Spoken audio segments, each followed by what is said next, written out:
Algunos autores mencionan hasta 70 millones, pero aparte de esa cantidad de muertos, entonces también dejó 35 millones de heridos, que esos heridos pues iban a necesitar una serie de medicamentos y entre ellos precisamente este tipo de drogas, ¿no? Todas aquellas personas que quedaron mutiladas, lesionadas, paralíticas, etcétera, necesitaban precisamente esta proporción de drogas, de sustancias médicas para poder llevar una vida adecuada, dijéramos, de una rehabilitación, ¿no? No se puede rehabilitar, ¿verdad? No se puede rehabilitar porque sobre todo las consideradas drogas producen un hábito, un cambio en la estructura física del organismo que se van a necesitar constantemente. A pesar de eso, hay programas de rehabilitación, ¿no? En todos los países, en todas las comunidades, en mismo México hay vastos programas de rehabilitación. Pero decíamos, la Segunda Guerra Mundial dejó 35 millones de heridos a nivel mundial que sobrevivieron. Dijimos que habían muerto 55, algunos consideran 70 millones, pero esas personas tenían que tener puntualmente su medicamento. Muchos quedaron mutilados, quedaron sin brazos, sin manos, sin pies, sin ojos, ¿no? Entonces, sordos. Todo eso se dio, todo lo que tú estás mencionando exactamente se vivió, los 35 millones de mutilados. Ahora, también las personas psicológicas, mente, quedaron dañadas. Ponemos un ejemplo, el bombardeo de Inglaterra por los alemanes cambió la manera de percibir la vida de la juventud en ese momento, porque estuvieron expuestos continuamente a saberse que pueden morir en cualquier momento. Entonces, sus costumbres de sexualidad, de manera de abordar la vida, cambiaron. Claro. O sea, esto no solamente el número de muertos que generó, sino que cambió la mentalidad de la gente, sus prácticas culturales. Así es, y básicamente en las prácticas culturales, la angustia, el miedo a ser muerto en cualquier momento del día o de la noche tras los bombardeos que duraron meses para Inglaterra, cambió radicalmente toda su conducta, entre ellas la sexual, ¿verdad? Entonces, vieron otra manera de interpretar la vida, incertidumbre de si vivían o no vivían un día más, ¿no? Tú sabes que Inglaterra, gran parte de ella fue destruida, ¿no? Fue destruida por los bombardeos alemanes, ¿no? Sí. Que finalmente desistieron de esa guerra cuando en junio de 1941 deciden invadir Rusia y retiran la operación para invadir Inglaterra y se van a Rusia. Eso es lo que los hizo cambiar y dejó en reposo a los ingleses. Oye, Toño, estamos platicando aquí con el doctor Antonio Macías Villavicencio. Es un experto en el tema de las drogas, pero un experto en temas de medicina, maestro de medicina de muchos años. Oye, Toño, a ver, quiere decir que, por ejemplo, el rastro que todavía heredan esos países de Alemania, Inglaterra, Rusia, Francia, pues es un rastro doloroso todavía. Claro, sí, no se han podido recuperar, podemos decirlo francamente, ¿no? Porque la agresión que sufrieron fue devastadora, ¿no? Fue destructiva, hablando en términos, dijéramos, psicoanalíticos, ¿verdad? Fue una conducta destructiva humana tremenda, ¿no? Que dejó en la desgracia prácticamente a toda Europa, ¿no? Y a la misma Rusia, ¿no? Que perdió 20, 25 millones de personas entre militares y civiles. Fue el tributo que pagó Rusia, ¿no? Para salir triunfante en la Segunda Guerra Mundial. Oye, y es entonces cuando las drogas juegan un papel intermedio, un estratégico. Es un papel muy importante que van a jugar las drogas, porque ya decíamos básicamente por qué se explota el mercado de las drogas. Entonces, dentro de la medicina se proporcionaba todo lo que era la amapola para producir la morfina venía prácticamente de Turquía, de Afganistán. Entonces ya habíamos comentado que al bloquearse ese eje, entonces para el uso médico inmediatamente se traslada o se traspola la siembra de la amapola a Sinaloa, por parte de Estados Unidos, ¿no? Sí. Es que eso es muy importante. Oye, Sinaloa era estratégico en ese momento, cerquita de Estados Unidos y con condiciones favorables para las plantas. Así es, exactamente. Entonces, las condiciones climáticas, ecológicas, de vida para las plantas, precisamente hace que aquí se desarrolle un emporio de lo que sería sobre todo el opio y la marihuana, ¿no? Básicamente. Entonces, es donde se va a proporcionar de aquí al mercado de Estados Unidos estos compuestos para mandar al frente las cantidades que se necesitan. Era mucha la droga. Claro, sí, era bastante, porque el Medio Oriente ya no proveyó de drogas, no se pudo, que lo bloquearon para Estados Unidos. Entonces, aquí, recordemos, en la Primera Guerra Mundial, Estados Unidos quedó como la potencia más poderosa. Recordemos que en las dos guerras mundiales Estados Unidos ha entrado tardíamente en la guerra. 1914-1918 Estados Unidos entra a la Primera Guerra Mundial en abril de 1917. Prácticamente podemos decir que para terminar la guerra. De tal manera que Estados Unidos emerge como una potencia económica, militar, en todos los sentidos dominante. En la Segunda Guerra vuelve a pasar lo mismo. De tal manera que va a imponer sus condiciones en donde quiera, y así sucede para el mercado de las drogas. Estados Unidos impone sus condiciones y lo sigue imponiendo. Recordemos que el interés de Estados Unidos es, como todo país que protege sus economías, que no se le fuguen los dólares. Lo mismo pasó con los chinos en el siglo XIX, ¿no? ¿Sí? Cuando los inundan de opio Inglaterra, ellos tratan de proteger de que no les descapitalicen su economía a través de meter droga y llevarse dinero, llevarse joyas, etcétera. Oye, a ver, en tu estudio que tú realizaste, pues fue un estudio bastante profundo. Los Estados Unidos intercambiaba drogas por armas, ¿o qué hacía? Era pagada en efectivo, en dólares. Era pagada en efectivo. Porque parte de eso iba a los laboratorios médicos, ¿no? Parte iba al frente ya como medicina, ¿no? Al frente de guerra, las tropas que tenían desplazadas, tanto Estados Unidos para ellos como para los países europeos, ¿no? Porque recuerda que Estados Unidos no mandó muchas tropas, ni tuvo muchos muertos tampoco, ¿no? Y entró tardíamente. En la Segunda Guerra Mundial entra en 1941 y la Segunda Guerra Mundial había empezado en 1939. Entonces los grandes productores de la goma de opio aquí pues recibían su pago en efectivo, ¿no? En dólares, como lo siguen recibiendo actualmente. Hoy lo que ha pasado es que hay Estados Unidos ha respondido intercambiando también drogas por armas, ¿no? Ya en este momento. En este momento, claro, pero pues ya sabemos por qué, por las grandes guerras que hay entre los carteles de la droga y todo eso, ¿no? Pero que de alguna manera generada también por ellos, por la demanda que ellos generan. Claro.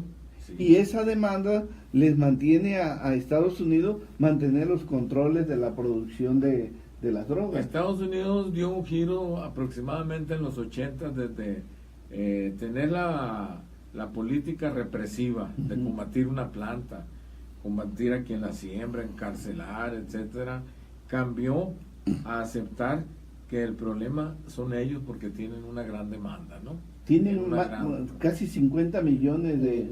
Una gran demanda, aproximadamente entre 35 y 50 millones de consumidores habituales que necesitan. Tú sabes que en Estados Unidos ha habido grandes disturbios cuando se les deja de proporcionar la droga, ¿no? Hay grandes disturbios, de tal manera que Estados Unidos necesita el flujo de droga para que esté en el lugar que debe de estar, a la hora que debe de estar y al precio que debe de estar, ¿verdad? Para que esa gente pueda consumirlo y no tener un problemón como los que ha tenido. Sí, que ha habido saqueos de tiendas comerciales, ¿verdad?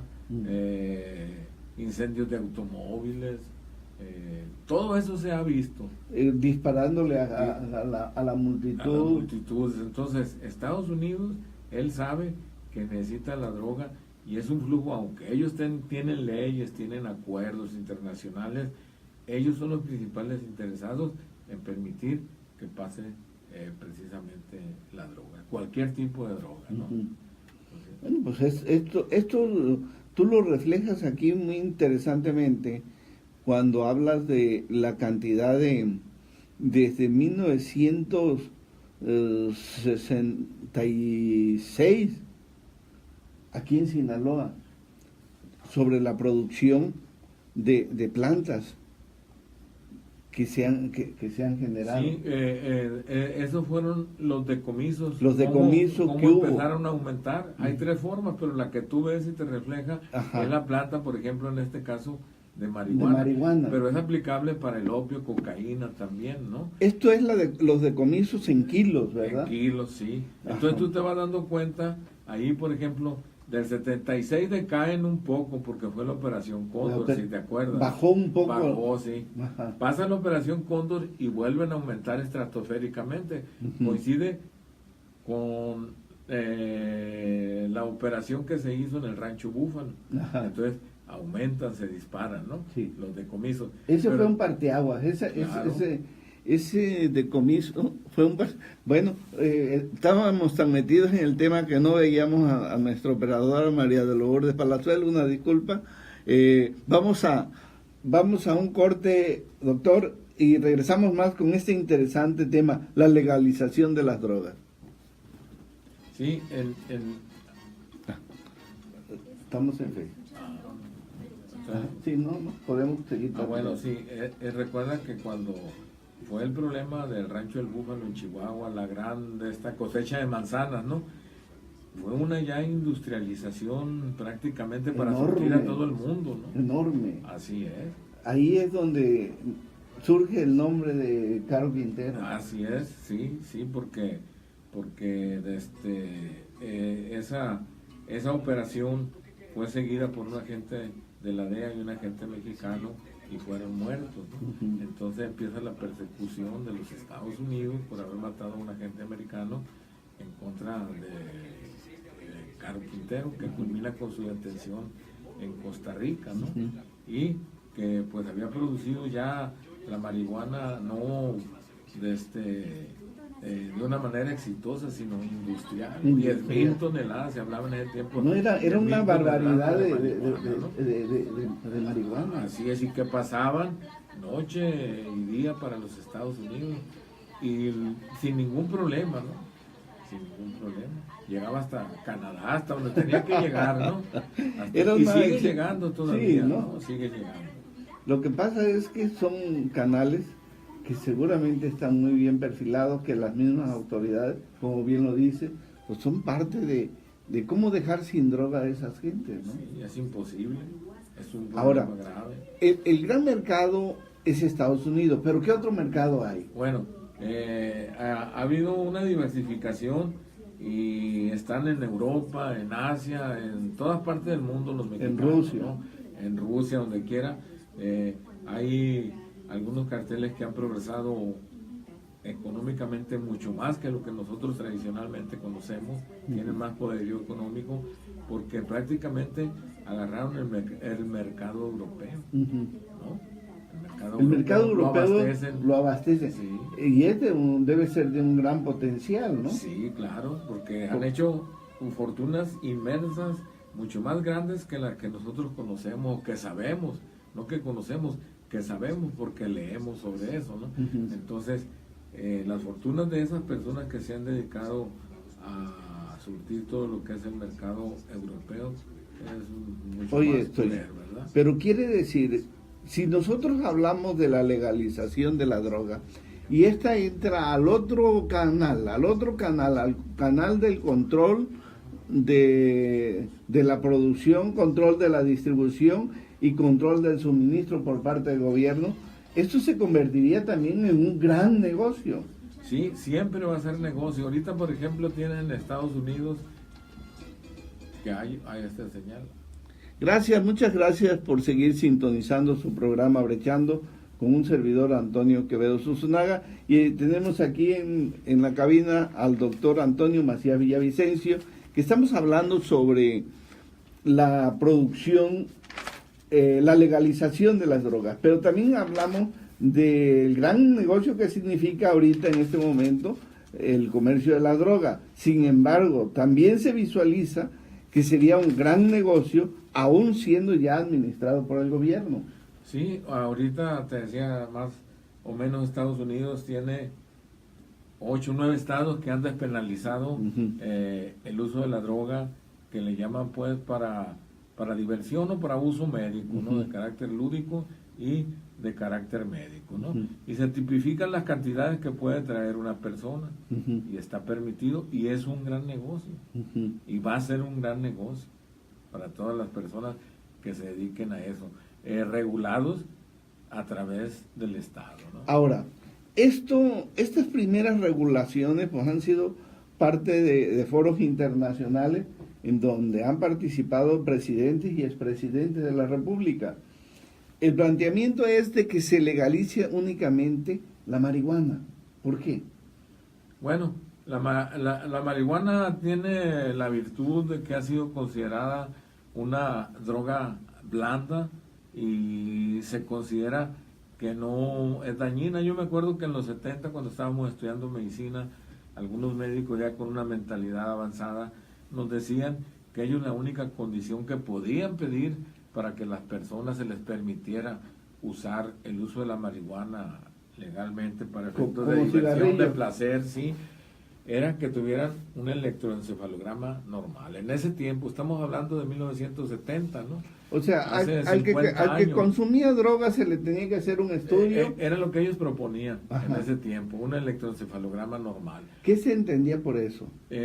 Bueno, que fuera una persona que sus funciones cerebrales estuvieran adecuadas, fueran normales, ¿no?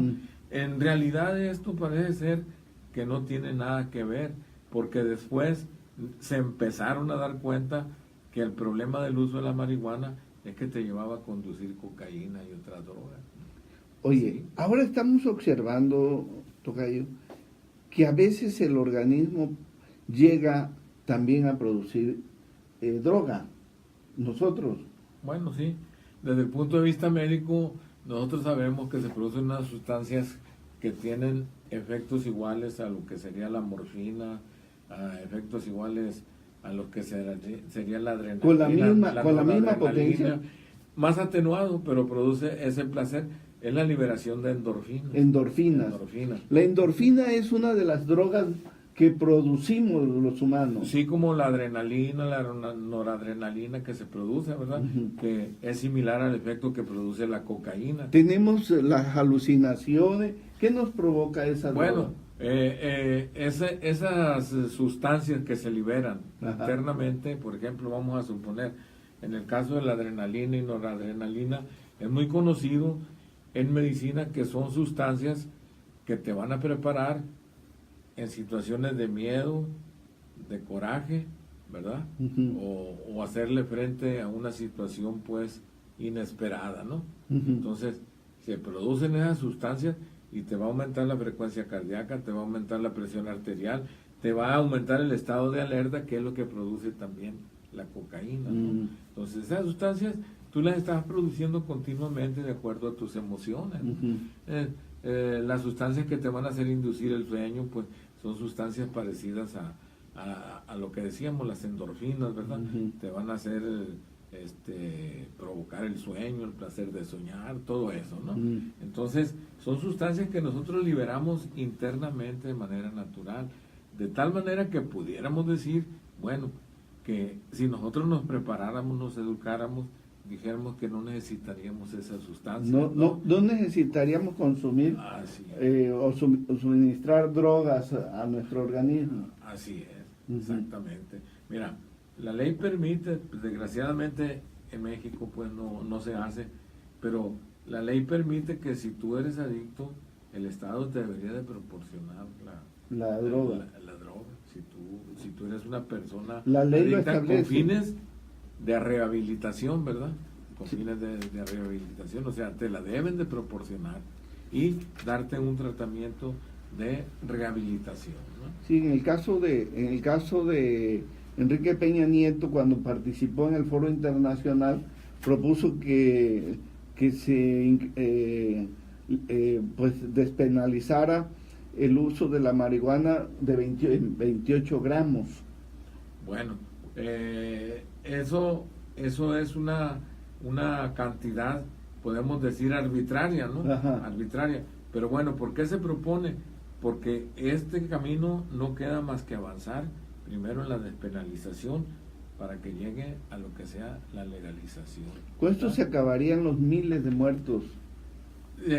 Suponemos que sí, porque hay experiencias en donde han hecho esto y se acaban las enfermedades por usar agujas contaminadas, se acaban las enfermedades por transmisión precisamente de esas agujas, se acaba o disminuye la violencia, ¿no? Uh-huh. ¿Por qué? Bueno, porque se le está proporcionando al adicto lo que está necesitando, ¿no? O sea, tiene la oportunidad o la facilidad de conseguirlo cotidianamente donde se expenda, ¿no? Estas experiencias las tienen algunos países, entre ellos España, Holanda es muy famosa porque tiene Uruguay. ese programa. Bueno, ahora recientemente Uruguay, ¿no? Creo que ahí es donde fue presidente este señor Mujica, ¿verdad? Mujica, sí. Bueno, también tiene esa experiencia. Aquí ha habido mucha mojigatería en torno a eso, y tú sabes que esto, tú y yo lo comentábamos desde el 95, cuando estábamos en la maestría, y era mal visto, ¿no? Sí, era pecaminoso. Era mal visto, sin embargo, nos hemos dado cuenta que una evolución natural, desde presidentes de México que satanizaban eso, ahora tenemos que un presidente propone y lucha. Entonces las cosas van cambiando, decíamos, desde el punto de vista humanista, tiene que evolucionar hasta que esto se libere totalmente, así como consumimos alcohol, como consumimos café, como consumimos té, todo eso tiene que evolucionar. A lo mejor más adelante se va a empezar a decir, dame un té de marihuana o un té de coca, como ya de alguna manera se da en algunos países, ¿no? Así es. Esperemos que así sea, aclarando en nuestro radio escucha que no estamos haciendo una promoción, ni una apología, apología, ¿verdad? No estamos haciendo apología. Estamos apología. hablando porque somos personas ya adultas, trabajamos algunas áreas, por ejemplo, en el 95 que estuvimos en la Facultad de Historia, afortunadamente, me acuerdo que tú hiciste un tema sobre el desarrollo de la banca en Sinaloa, ¿no? Así es. Yo hice esto de el narcotráfico, ¿verdad? Entonces, por eso lo platicamos. Y son temas que humanísticamente a nosotros nos duele, por ejemplo, tantas muertes. ¿no? Sin duda, tanta sin violencia. duda. Y ese es el motivo por el cual estamos aquí tratando un tema que no lo estamos haciendo apología, no lo estamos promoviendo, estamos tratando de crear conciencia social para que la sociedad lo analice con más profundidad. Sí, recuerda que bueno, Toño, el tiempo se nos ha terminado. Pues yo te doy las gracias por haber estado aquí con nosotros en Brechando. Gracias a ti, muchas gracias al doctor Antonio Macías Villavicencio, un maestro de la Escuela de Medicina, un experto en criminalística, un experto en temas de droga, un experto en medicina, y muchas gracias. Gracias a Radio Oasis, a ti, tocayo, muy agradecido. Muchas gracias a María de Lourdes Palazuelo en los controles, y gracias a todo el auditorio de Radio Universidad. Hasta pronto.